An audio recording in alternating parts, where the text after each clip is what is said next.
நல்லா இருந்துச்சு சிஸ்டர். ரொம்ப லைட் வெயிட்டா இருந்துச்சு. ஆக்சுவலி இந்த டிசைன் வந்து ஐ மீன் இந்த கோல்டு பார்டர்ல நான் வந்து நிறைய கடையில தேடி பார்த்துட்டேன். நீங்க ஸ்டாக் அவுட்னு சொன்னதும் நான் எனக்கு இது என்னவோ இந்த கலர் காம்பினேஷன் ரொம்ப பிடிச்சிருந்தது. என்கிட்ட இந்த காஃபி ப்ரௌன் கலர் சாரியும் இல்லை. அதனால நான் வந்து போத்தி, சரவணா ஸ்டோர்ஸ், அதுக்கப்புறம் நல்லி இது நிறைய தேடினேன். ஒரிஜினல் காஞ்சி சில்க்ல இந்த கோல்டு பார்டரே பார்த்தீங்கன்னா 10-15,000க்கு மேலே தான் அந்த சாரீ இருக்கும். அப்போ கூட எக்ஸாக்ட் கலர் இருக்குமான்னு தெரியல அப்படின்னு சொன்னாங்க.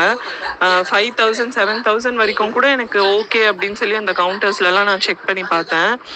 அப்புறம் ஏன்னா வந்து எனக்கு ஃபங்க்ஷன் இருக்குது, அதுக்குள்ளே உங்ககிட்ட ஸ்டாக்கே வரல. லாஸ்ட் மினிட்ல தான் எனக்கு கிடைச்சிது உங்ககிட்ட இந்த சாரீ. டக்குன்னு ஒரே நாளில் நான் ப்ளவுஸ் ஸ்டிச் பண்ணி நான் ரெடி பண்ணிட்டேன். ஆனால் நான் நிறைய இடத்துல சர்ச் பண்ணி பார்த்தேன். எனக்கு இந்த கலர் காம்பினேஷனில் இந்த பார்டரில் இதே கலர் இருந்துச்சு. ஆனால் இந்த கோல்டு பார்டர் எங்கேயுமே கிடைக்கல. வேறு கலர்ஸ் எல்லாம் இருந்துச்சு, ஆனால் கோல்டு பார்டர் எங்கேயுமே கிடைக்கல. அப்படி வேணும்னா உங்களுக்கு 10-15,000 மேலே ஒரிஜினல் சில்கில் தான் இருக்கும்னு சொல்லிட்டாங்க. ஆனால் இது வந்து நல்ல குவாலிட்டி இருக்குது, ரொம்ப லைட் வெயிட்டாக இருக்குது. சாரீ ரொம்ப நல்லா இருந்துச்சு.